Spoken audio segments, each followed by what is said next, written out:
وسلم اللهم صل وسلم وزد وأدم وأنعم وتفضل وبارك بجلالك وكمالك على دين عبادك وأشرف عبادك أسعد الأرام والأدم وإمام الطيبة والحرم وترجمان بلسان الكدم ومنبع العلم والحلم والحكمة والحكم بالقاسم سيدنا وحبيبنا وشفيعنا ومولانا محمد صلى الله عليه وسلم جد الشرف يا رب جد الشرف يا رب كراما وتجما ورئة ومهابة وبرا وسلم رضي الله تبارك وتعالى عن جوي البر العليم والقدر الجليل ساداتنا وأئمتنا وموالنا أبي بكر وعمر وعثمان وعلي الحسن ثم الحسين وبقية الصحابة وقرابة رسول الله صلى الله عليهم أجمعين والحمد لله رب العالمين صلى على محمد. Bismillahirrahmanirrahim. Assalamualaikum warahmatullahi wabarakatuh.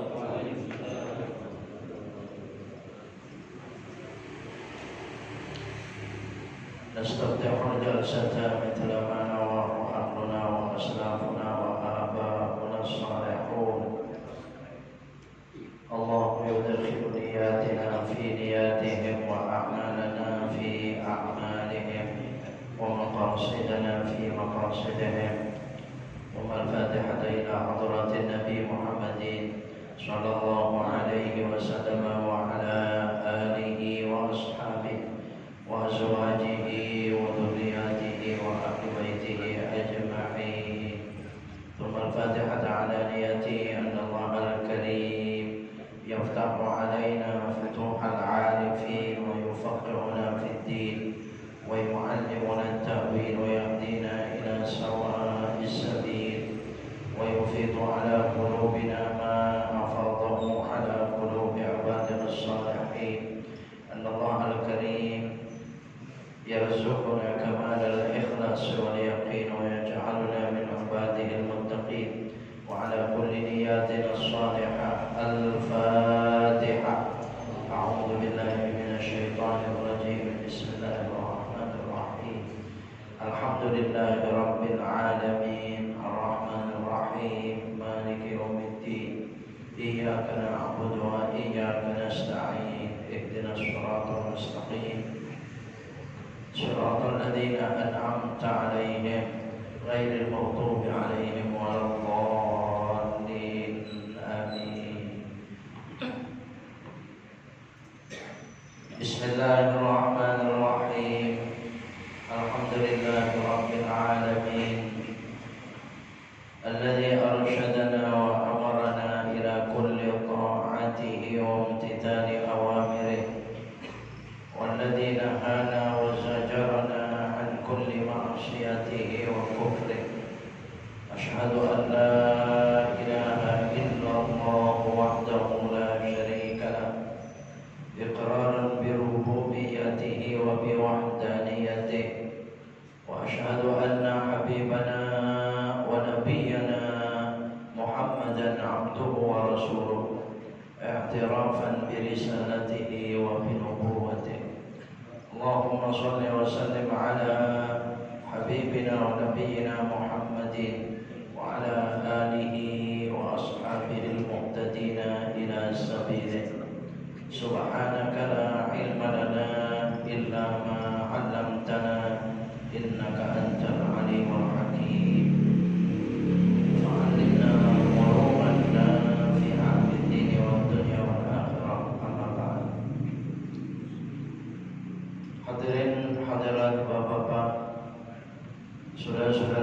sekalian, para jamaah Sholatul Maghrib wa Ta'lim di Masjid Al-Jami' Riyadhus Shalihin, para alim ulama, para asatidzah, para tokoh masyarakat dan sepuh masyarakat sekitarnya yang ikut hadir bersama-sama, takmir dan pengurus pendiri pembina Masjid Jami' Riyadhus Shalihin, bapak-bapak, ibu-ibu, saudara-saudara sekalian, kaum muslimin dan muslimat rahimakumullah, seluruhnya yang hadir pada kesempatan mulia malam hari ini di tempat yang mulia ini. Insyaallah kita yakin pada Allah Subhanahu wa taala dan kita berharap Allah jadikan kita sebagai hamba-Nya yang selalu dirahmati, dimuliakan oleh Allah Subhanahu wa taala. Amin. Allahumma amin. Kita bersyukur kepada Allah atas rahmat nikmat-Nya, hidayah inayah-Nya. Kembali istiqamah mudawamah kita taklim setiap malam ini dapat kita amalkan bersama-sama, tentunya sebagai tugas kewajiban kita bersama, saling mengingatkan, saling berpesan, saling berwasiat, saling memberikan mawadah di antara satu dengan lainnya yang memang itu diperintah oleh Allah Subhanahu wa taala.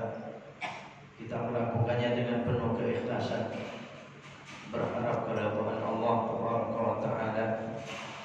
Dan mari Bapak Saudara sekalian, kita melanjutkan kajian kitab kita Irsyadul Ibad di halaman 65, kembali kepada bab akhlak.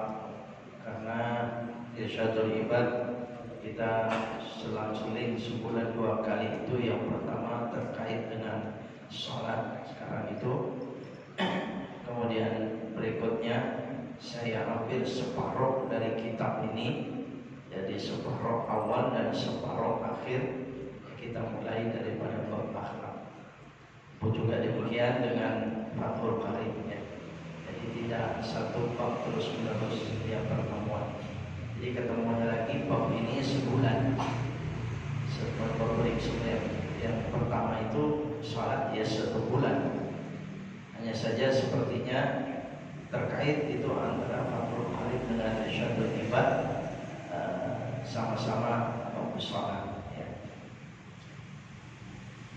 Di halaman 65 agak ke tengah itu. Bismillahirrahmanirrahim. Wa qala Sulaiman ibn Dawud alaihi wassalatu wassalam.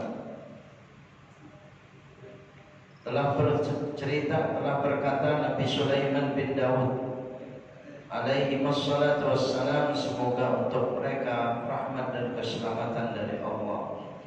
Yauman, suatu hari, Nabi Sulaiman berkata suatu hari, lil jinni wal insi, kepada jin dan manusia, wat tayri wal bahaimi, berkata kepada burung-burung dan hewan-hewan. Bahaim itu biasanya diartikan ternak. Pokoknya binatang-binatang semua, tak sampai pada binatang bumi, sampai pada binatang udara, yakni burung dan semacamnya. Nabi Sulaiman itu berkata kepada mereka semua, ukhruju. Kita maklum mukjizatnya Nabi Sulaiman ini ditaati oleh semua makhluk Allah yang lain, bisa memerintahkan semua makhluk. Kalau Nabi Sulaiman berkata-kata, itu semua makhluk Allah mengerti. Dan Nabi Sulaiman sendiri pun mengerti dengan bahasa makhluk Allah apapun. Coba bayangkan kalau bukan karena beriman, bagaimana bisa mendengar suara semut dan Nabi Sulaiman mengerti. Kalau bukan karena iman, kita sulit untuk percaya, Pak. Kalau begini diceritakan kepada orang yang tidak beriman terhadap Allah, kepada Allah, pada Al-Quran, ya kita dibilang bodoh, ya kita dibilang digoblokin dengan cerita itu. Jadi begitu. Tapi inilah kehebatan kita orang beriman pertama. Jadi Nabi Sulaiman pernah berkata, ukhruju, ayo jin, manusia, burung-burung, binatang-binatang bumi, ayo keluar semuanya. Pada saat itu fakharaja fi mi'ati alfin minal insi, keluar dari 100 ribu mi'atai alfin, 200 ribu minal insi dari manusia, wa mi'atai alfin minal jinni, dan 200 ribu dari kaum jin, keluar semuanya. Ya, adapun burung-burung, hewan-hewan ini Pak enggak disebut di sini. Pokoknya ya mungkin sama-sama 200 ribuan semua keluar di atas perintah Nabi Sulaiman. Cuman kita mau bertanya lagi, Nabi Sulaiman kan manusia, mengundang orang bisa kumpul 200 ribu itu kalau sekarang Pak berapa hari itu ya? Ada undangan, ada pengumuman, ada diumumkan. Untuk sekarang ada medsos, ada grup ke grup di WA, jadi sampai gampang pada mereka. Zaman dulu belum ada begitu. Wah, untuk mengundang 200 orang itu kayak gimana? Ini Nabi Sulaiman, Allah alam dengan caranya, pokoknya memerintahkan supaya keluar, dan keluarlah 200 ribu manusia, 200 ribu jin. Farofa'a, yang saya pahami dengan hadis ini, Nabi Sulaiman itu terangkat, naik ke atas, angkat, di hadapan sekian banyak makhluk Allah itu. Hatta sami'a zajaral malaikati fis samawat, sampai Nabi Sulaiman itu mendengar zajar, suara menggemaknya zikir para malaikat fis samawat, di langit. Berarti kan diangkatnya tinggi benar. Cerita Nabi Sallallahu Alaihi Wasallam tentang Nabi Sulaiman suatu saat. Ini di mana akhlaknya ini belum diceritakan. Akhlak ini bab akhlak. Hadirin rahimakumullah. Ya, sampai mendengar suara menggemaknya tasbihnya malaikat di langit. Menggema ya, makanya ramai sekali itu suara malaikat bertasbih kepada Allah di langit. Thumma khafadha, kemudian turun. Tadi diangkat, sekarang diturunkan. Turun Nabi Sulaiman hatta masat pada mahul ba, sampai kedua kakinya Nabi Sulaiman itu menyentuh laut. Ya kalau cuma menyentuh laut kemudian ya selamat Pak, kalau tenggelam ke dalam lautnya. Tapi pada sini dah qadamahul bahra. Pada saat itulah fasami'a sautan, Nabi Sulaiman mendengar suara. Sami'a sautan, kata suara itu, "Lau kana fi qalbi sahibikum mithqala dzarratin min kibrin la khasafat bihi ab'ada mimma rafa'athu." Dalam suara itu dikatakan, "Lau kana fi qalbi sahibikum", andai kata di hati kawanmu semua ini, kawan kalian ini, jadi Nabi Sulaiman. Sahibukum, hukumnya ya semua jin, manusia, hewan, semua yang kumpul itu hukumnya. Sahibnya siapa? Nabi Sulaiman. Kalau seandainya di hati kawan kalian ini ada sekecil zarrah dari kesombongan, kalau seandainya Nabi Sulaiman sombong sedikit aja, sombongnya itu mithqali dzarratin min kibrin la khasafat, dia akan tenggelam ke dalam bumi. Tadi cuma menyentuh air laut Pak, ya di atas laut berarti Nabi Sulaiman itu. Dia akan tenggelam ke dalam bumi. Apa ada mimma rafa'atuhu, lebih dalam lagi, lebih jauh lagi daripada yang dia terangkat itu. Nah, kenapa demikian? Disebabkan kesombongan kecil itu. Nabi Sulaiman dengan derajatnya, dengan kemudahannya, dengan mujizatnya, yang bisa mencapai sesuatu yang tidak dicapai oleh orang lain. Nah, mungkin ada orang lain bisa terangkat seperti Nabi Sulaiman, bisa mendengar tasbihnya malaikat, gemuruh tasbihnya para malaikat, menggemaknya tasbihnya malaikat di langit. Siapa yang bisa? Tidak ada yang bisa. Sampai dikumpulkan sekian ratus ribu makhluk Allah itu, tidak bisa. Tetapi kalau seandainya Nabi Sulaiman sombong, ya mungkin terbesit dalam hatinya, cuman saya yang bisa begini misalnya. Kan seberapa itu perkataan itu cuman? Itu akan ditenggelamkan Nabi Sulaiman oleh Allah Subhanahu wa taala ke dalam bumi lebih jauh daripada yang dia diangkat ke langit itu. Kira-kira tenggelamnya berapa jauh? Ya tidak akan selamat Nabi Sulaiman. Ya. Bahkan menurut suatu riwayat, apa nanti akan diceritakan di sini, pernah juga Nabi Sulaiman itu ada fakta fi qalbi. Fakta fi qalbi itu ada rasa kayak semacam belum sampai kepada sombong, tapi sudah hampir kepada sombong itu gitu. Dia pada saat naik angin, mungkin apa namanya, fakta fi qalbi itu terbesit dalam hatinya itu, enak juga ini ya, misalnya begitu Pak. Tidak berarti dia merasa siapa yang bisa naik angin kayak saya, wah itu sudah kesombongan kayak apa. Tapi dia merasa enak juga ini dinaikkan angin. Bagi seorang nabi yang tinggi derajatnya insya Allah itu kesalahan besar. Makanya orang bersih, kalau dia melakukan kesalahan kecil, besar bagi dia. Betul tidak? Dihukum oleh Allah Subhanahu wa taala dengan kesalahan kecil itu. Apalagi kesalahan besar. Ya. Itu Nabi Allah Sulaiman alaihissalam. Jadi pada saat dia naik angin ada rasa fakta fi qalbi itu. Dilemparkan itu oleh angin itu, jatuh itu. Nabi Sulaiman pun pernah semacam itu, cuma jatuh dari udara. Ya. Itu karena kesombongan kecil, karena suara yang belum sombong mendekati kesombongan itu.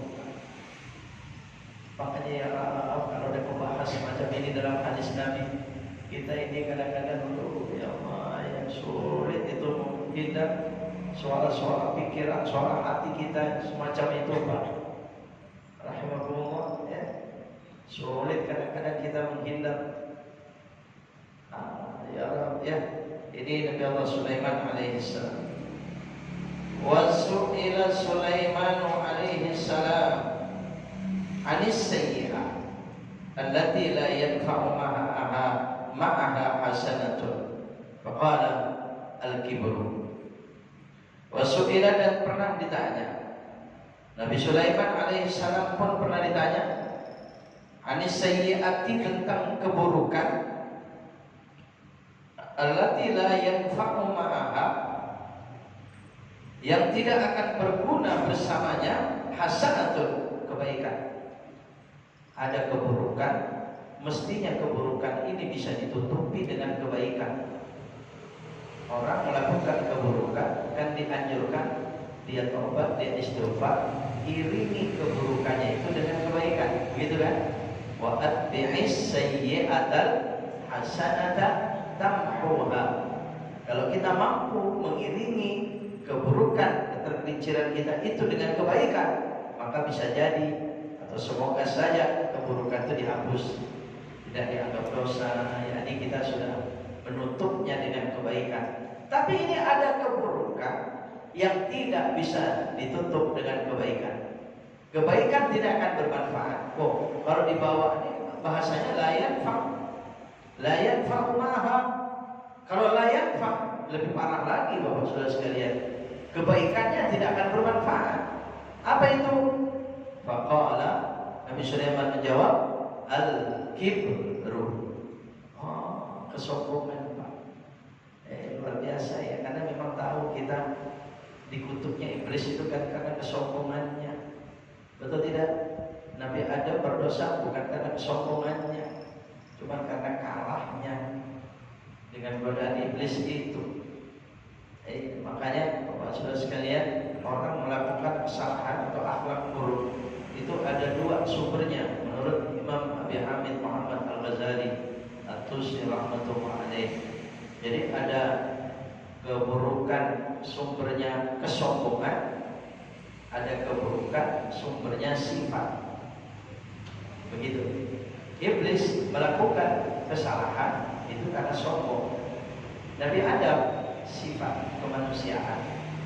Makanya sifat kemanusiaan Nabi Adam itu kemudian melakukan kesalahan masih diampuni oleh Allah Subhanahu wa taala.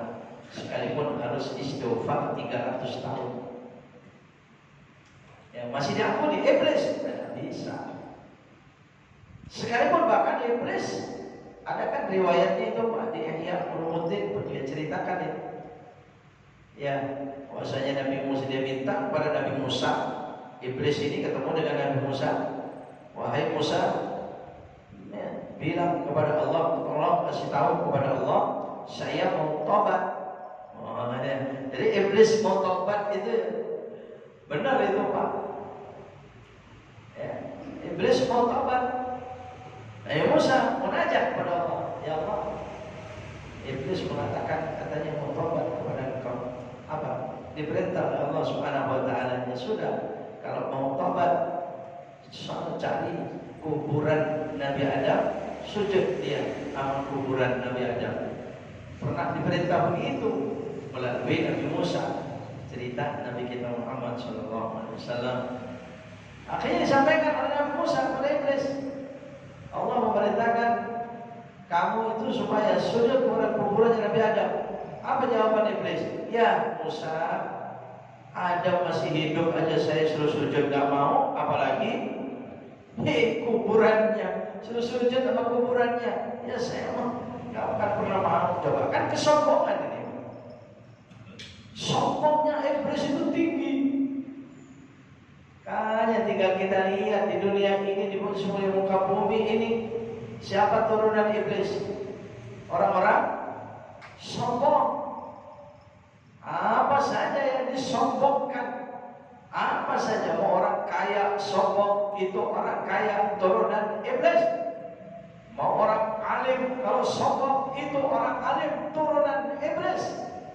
Mau pejabat kalau sombong, itu pejabat turunan iblis. Mau pangkatnya tinggi, kalau mereka sombong, itu pangkat tinggi turunan iblis. Setuju nggak kalau begini? Setuju nggak? Hanya takut di sini kan nggak ada pelakunya di sini Pak. Iya kan? Pakai kalau, saya pakai kalau nggak nuduh, iya kan? Berarti pakai kalau di mana saja di muka bumi, betul tidak? Sekarang kalau ditanya, ada nggak orang kaya sombong? Ada nggak pejabat sombong? Ada nggak orang pangkatnya tinggi sombong? Ada nggak orang yang berilmu, alim, tapi sombong? Ada. Ya sudah, kalau entah di mana adanya, silakan Bapak sendiri. Kalau ada pikiran yang mengacu kepada seseorang, misalnya, oh ya hamba Pak, saya tidak ke situ. Ya.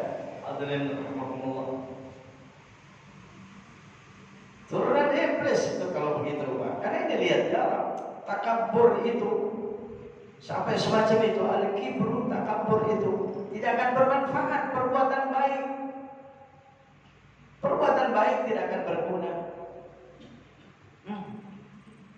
Sejahat-jahatnya perbuatan jahat, rasanya tidak ada yang jahat daripada takabur. Ini kalau ada orang tidak mau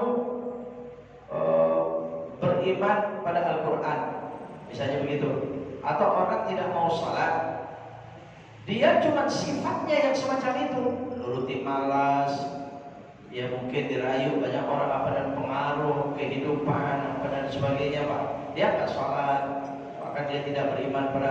Tidak sombong, dia tidak takabur. Tapi beda.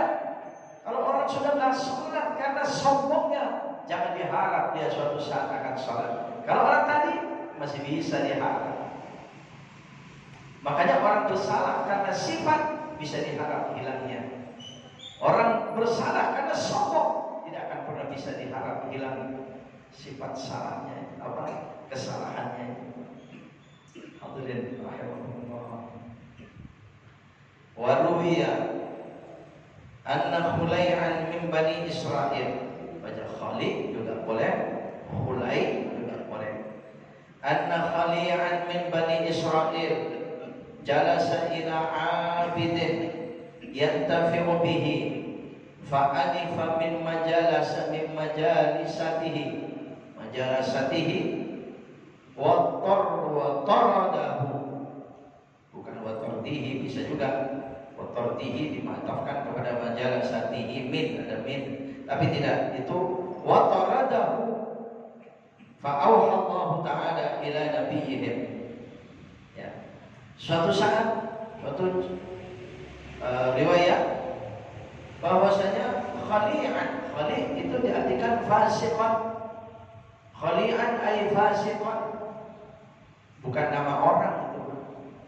Nggak tahu namanya siapa, ya mungkin dia sebut aja memang si khali, tapi dia adalah orang yang fasik, orang tukang dosa dari Bani Israel, min Bani Israel.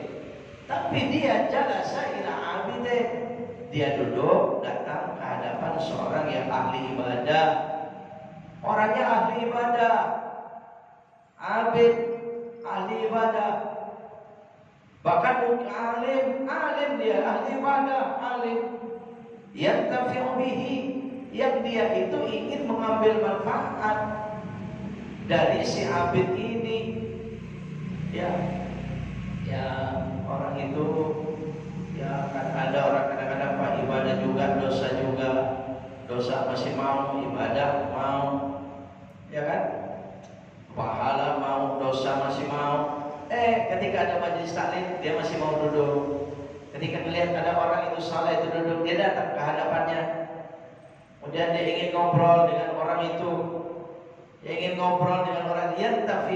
malah mengambil manfaat, ingin mendengarkan apa yang diomong orang itu, karena dia tahu bahwa itu orang abid, orang saleh, orang ahli ibadah. Apa yang terjadi? Fa'anifa min majalisatihi. Orang yang abid ini, nggak taunya dia itu tersinggung dengan datangnya orang ini. Paham nggak? Datangnya siapa tadi? Khulai. Datangnya Khulai, saatnya orang fasik itu datang ke hadapannya tersinggung. Ngapain ke sini? Ngapain dekat-dekat saya? Bisa jadi ada orang kan begitu kan? Nggak suka dideketin. Ada orang kan begitu kan? Dia deketin nggak suka. Kenapa? Kalau deketin orang itu nggak suka, deketin orang itu suka. Orang miskin yang datang nggak suka, orang kaya yang datang, wah ya mau dihormati betul, suka dia. Ada orang semacam itu, milih-milih orang. Hati-hati nih milih-milih orang. Ini terjadi kepada Khali al-Fasik, ini datang ke depan orang ahli ibadah. Tersinggung didatengin si fasik ini, orang yang ahli ibadah ini. Wa taradahu, diusir. Ya, Khali ini diusir orang yang ahli ibadah tadi. Ya, fa auhallahu ta'ala ila nabiyyihim. Pada saat itu Allah mewahyukan kepada nabi mereka. Wallahu a'lam bi Bani Israil, banyak sekali nabinya.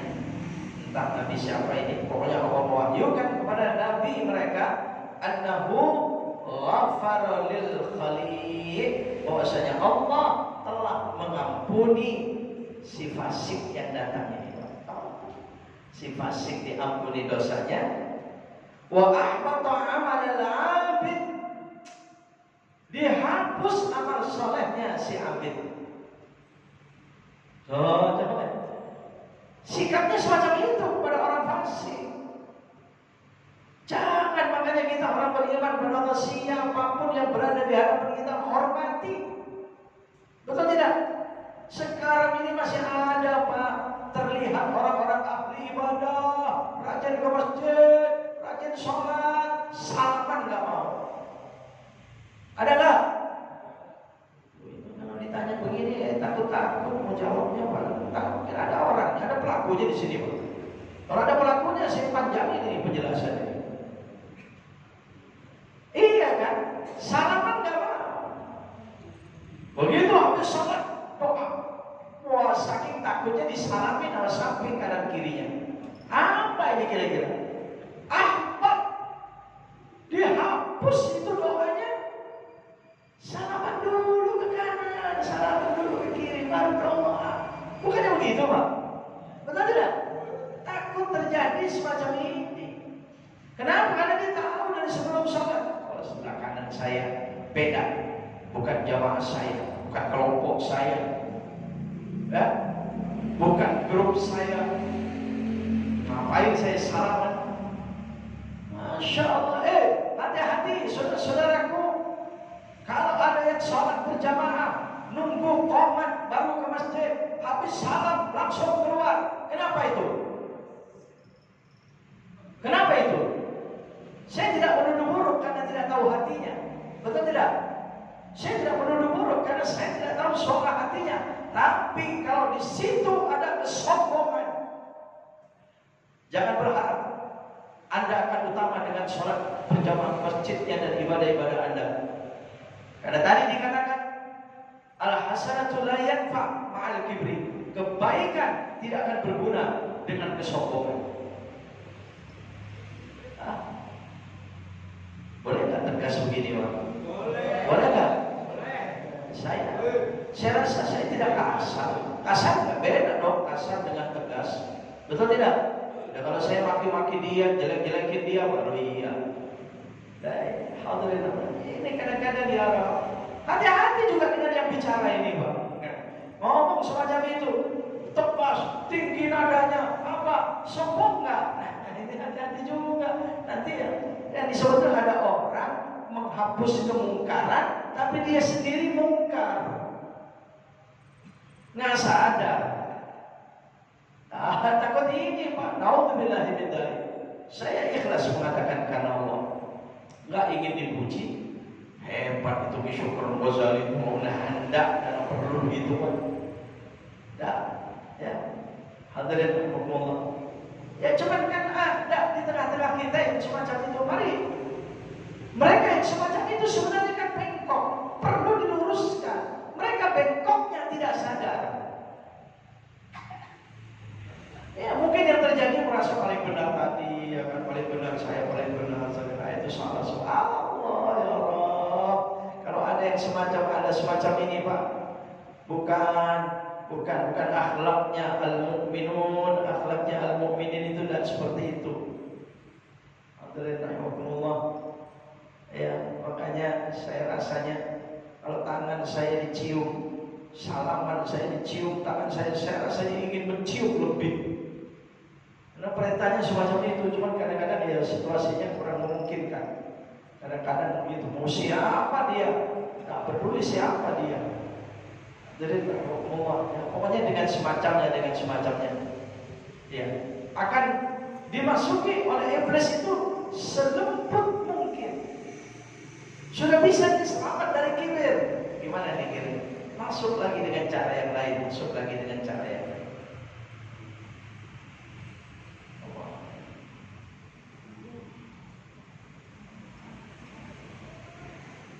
Itu masih ada ya. Wa ahbatal abid, wa ahbatal amal al abid. Jadi amal ibadahnya si abid ini ahbab, dihapus oleh Allah Subhanahu wa taala. Sedangkan si fasik karena dia mendapatkan usiran, dipermalukan, didolimi ya, dihapus dia dosa-dosanya. Orang yang ahli ibadah dihapus amal ibadahnya karena dia mengusirnya dengan sombong tadi itu. Kemudian fal jahilul asi idza tawadda'a wa dalla haibatan lillahi wa khaufan minhu faqad ata'a fa huwa atwaqu minal alimil mutakabbir ya wal abidil mu'jibi. Fal jahil al asi, orang bodoh dia bermaksiat. Orang bodoh dia bersalah, dia berdosa, dia bermaksiat. Idza tawadda, kemudian dia tawadhu. Dia santun, dia sopan, dia menghormati saudaranya, dia datang ke hadapan orang yang ahli ibadah, ingin mengambil suatu manfaat dari cerita-ceritanya. Itu kan tawadhu, Pak. Dia tawadhu. Jahil tapi tawadhu. Idza tawadda, kalau dia tawadhu, wa dalla haibatan lillah, dia berhina-hina karena Allah. Sebab dia ingat Allah, wa khaufan minhu, dan dia ada rasa takut kepada Allah. Faqad ata'a, si jahil, si asi itu sudah dikatakan orang yang taat kepada Allah. Ya, fahuwa atwa, bahkan dia dikatakan lebih taat minal alim, daripada orang yang alim. Al-mutakabbir, tapi si alim ini sombong. Wal abid, lebih mulia dari orang ahli ibadah. Al-mu'jid, yang dia ujub. Di sini hadirin, makanya nggak cukup hanya mengerti tentang fikih ilmu ibadah, tapi akhlaknya tidak ada. Ini barangkali yang dikatakan Nabi Sallallahu Alaihi Wasallam, nanti di zaman akhir akan banyak orang yang ahli ibadah, tapi mereka buruk akhlaknya. Nanti di zaman akhir akan banyak orang alim, tapi mudah tergelincir kepada dosa. Rubba alimin jahilin wa rubba abidin fajirin. Ini kama pada Nabi sallallahu alaihi wasallam. Dari ini kalau diteruskan sebentar lagi insyaallah ada pertanyaan ya. Kita ada suatu pertanyaan. Ya Allah. Kalau waktu ini berkenan ya bisa kita.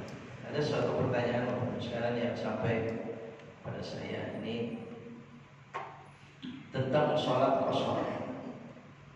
Apakah sholat qashar dilakukan hanya saat di perjalanan saja atau sampai ketika pulang ke rumah? Sampai ketika pulang ke rumah masih boleh melakukan sholat qashar. Hadirin Bapak sekalian, sholat qashar beda dengan jamaah. Tapi boleh jamak dan boleh qashar. Kemudian mengqashar sholat itu bisa menjadi beda antara kita di luar Makkah dengan di Makkah. Itu ada beda. Satu. Kemudian kalau di luar Makkah, sholat qashar syaratnya memang harus musafir marhalataini tsnatain. Dua marhalah. Marhalah itu yang kurang lebih kalau perjalanan yaumun wa lailatun, andai kata berjalan kaki sehari semalam. Enggak ada lagi nih Pak, enggak mungkin, ya kan? Jadi oleh para ulama itu diukur kurang lebih 80 kilo. Ada yang mereka 75 kilo saja sudah mengqashar.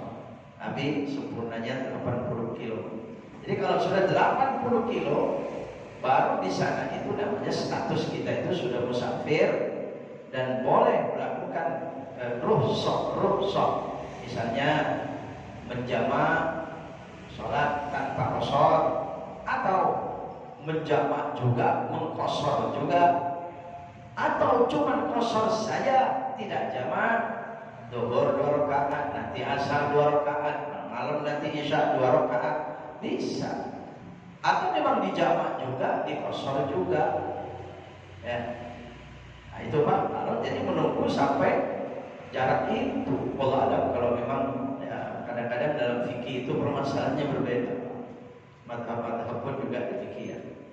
Ya bahkan Imam Maliki itu masa musafir, masa perjalanan itu beda dengan Imam Syafi'i. Imam Syafi'i satu ayamin wa layaliha, 3 hari 3 malam. Imam Malik tidak.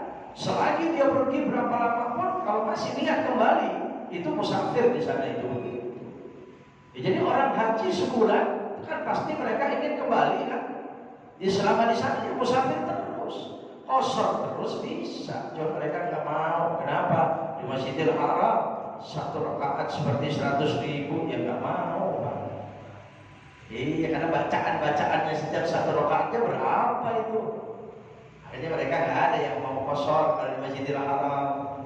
Padahal secara hukum boleh. Coba lihat itu begitu sudah di Arafah, wukuf, begitu sholat zuhur dan sholat asar sudah dijamak juga, dikosor juga. Ada yang mau, ada yang tidak. Padahal mereka berangkat dari Makkah cuma 6 kilo dan di Makkah itu sudah sebulan tinggal. Berarti Syafi'i sebulan tinggal kan sudah bukan musafir. Tapi karena di sana itu beda, Pak. Rusak di sana itu beda.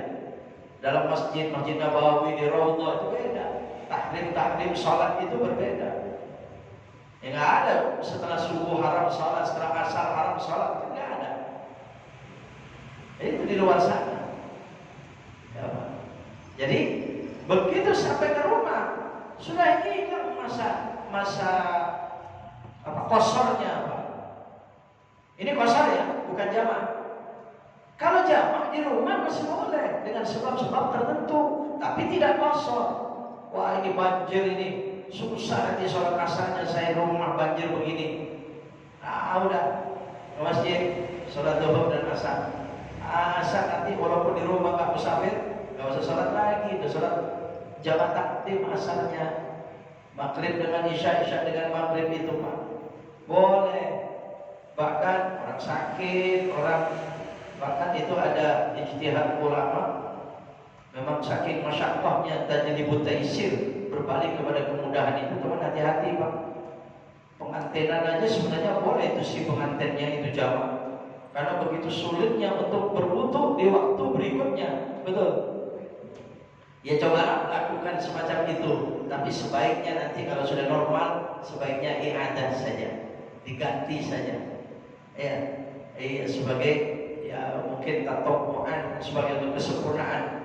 Ya, itmaman, ikmalan, sebaiknya begitu saja. Ya, kalau memang dia sangat sulit. Atau di perjalanan dari musafir dari Bandung menuju ke rumah, sudah sampai di mana Pak? Misalnya di suatu masjid, ya, sudah tidak 80 kilo lagi, tinggal 40 kilo lagi, tinggal 30 kilo lagi mau sampai ke rumah. Kemudian masuklah waktu sholat. Itu sholat kosong tidak ada, tapi jamak yang masih bisa. Pahaman saya begitu. Ya, jamak masih boleh. Atau diniatkan, aduh ini saya nggak bisa sholat maghrib, nanti saja maghrib saja, isya nanti jamak ke isya, masih boleh. Perjalanan, maghribnya. Yang penting diniati di waktu maghrib itu wajib. Niatnya itu hukumnya wajib. Kalau dia lupa niat, nggak boleh jamak. Lalu apa? Ya kotor, masih berdosa. Jadi jangan lupa niat di waktu yang masih ada, waktu yang sebelumnya, waktu yang pertama. Itu kalau jamak. Jadi kalau kosong menunggu sampai ke sana dulu Pak. Baru di sana itu selama 3 hari 3 malam bisa kosong, bisa jamak kosong. Terserah Jumatan nggak Jumatan diganti zuhur boleh. Jadi selama 3 hari 3 malam Syafi'i. Ya makanya kan ada pengantin baru banyak duitnya. Bulan puasa nggak mau puasa dia Pak. Mau ya tidur sama istri mau siang malam. Ya malam lagian mau puasa ijab kabul nikah. Masuk bulan puasa ya. Kalau mau begitu pergi musafir Pak. Akhirnya selama 1 bulan dia musafir. 3 hari 3 malam di Surabaya, pindah lagi 3 hari 3 malam ke Sumatera, 3 hari 3 malam pindah lagi ke Jambi, 3 hari 3 malam pindah lagi ke mana? Terus selama 1 bulan, 3 hari 3 malam, 10 tempat. Ya udah 1 bulan. Akhirnya nggak pernah puasa. Akhirnya siang halal terus bersama istri. Hukumnya begitu, tapi dosa. Kenapa? Semacam mempermainkan hukum. Betul tidak? Iya. Soal bolehnya boleh, nggak puasa ya boleh. Ya. Makanya saya suka pesan itu kalau saya ceramah pengantinan di bulan Sya'ban, Pak, saya pesan semacam itu Pak. Ya hati-hati Ramadan, syaitan itu pengantin baru, syaitan itu berat. Makanya kenapa orang kadang-kadang suka melanggar, istri sedang haid itu saja masih sulit untuk dihindari, ya kan? Karena dahsyatnya godaan syaitan itu. Mungkin itu diantaranya ya. Baik. selain daripada itu, ini yang masuk pertanyaannya cuma satu ini. Selain daripada itu, Bapak Ibu sekalian mengingatkan saja, Rabu, Kamis, Jumat besok itu Tasu'a, itu Asyura, itu Hadi Asyura. Ya, 9, 10, 11 Muharram sangat dianjurkan puasa. Semoga sehat afiat, semua bisa melaksanakannya minimal 9, 10 Rabu dan Kamis. Minimalnya, mungkin Jumatnya agak berat barangkali, tapi kalau bisa sampai 3 hari, semoga saja yang 900 tahun ibadah diberikan oleh Allah, karena masih bulan Haram, bulan mulia. Man shoma 3 ayyamin min syahri haram, termasuk bulan Muharram. Kutiba lahu ibadatu tis'imi'ati sana. Allah mencatat ibadah 900 tahun. Ya silakan, mana yang bisa kita lakukan. Syukur-syukur ya 3 hari ini Pak, sampai Jumat. Hanya jangan sampai lupa sahurnya. InsyaAllah. Adapun Tasu'ah jelas sabda Nabi, Asyura sabda Nabi, Kamisnya sabda Nabi, Muharramnya puasa 3 hari sabda Nabi, 11-nya hari Jumat sabda Nabi sallallahu alaihi wasallam. Semua itu hadis Nabi sallallahu alaihi wasallam. Dan Bapak Saudara sekalian, ingat bahwasanya kita semua maklum dengan ilmu kita, bahwasanya yang akan mengundang kecintaan Allah bukan wajib tapi sunnah. Betul tidak? Yang menjadikan Allah cinta kita yang perhatian kepada sunnah setelah wajibnya disempurnakan. Sempurnakan wajibnya, laksanakan sunnah sebanyak mungkin, maka Allah akan cinta ya dengan nawafil. Ya, wa uhibbuhu bin nawafil, saya akan cinta kepada hambaku itu dengan sunnah-sunnah. Begitu firman Allah dalam hadis qudsi sabda Nabi sallallahu alaihi wasallam. Insyaallah semoga dirizkikan pada kita semua. Allah sehatkan kita jasmani, rohani, lahir batin, bisa melaksanakan ibadah siyam sampai 3 hari kali di besok, Rabu, Kamis dan Jumat. Taqabbalallah, semoga diterima oleh Allah Subhanahu wa taala. Bismillahirrahmanirrahim. Alhamdulillahirabbil alamin. Allahumma shalli wa sallim wa barik ala habibina wa nabiyina Muhammadin wa ala alihi wa sahbihi ajma'in. Allahumma anfa'na bima 'allamtana wa 'allimna bima yanfa'una warzuqna 'uluman tanfa'una ya arhamar rahimin. Wa sallallahu ala nabiyyina Muhammadin wa alihi wa sahbihi wa sallam. Alhamdulillah.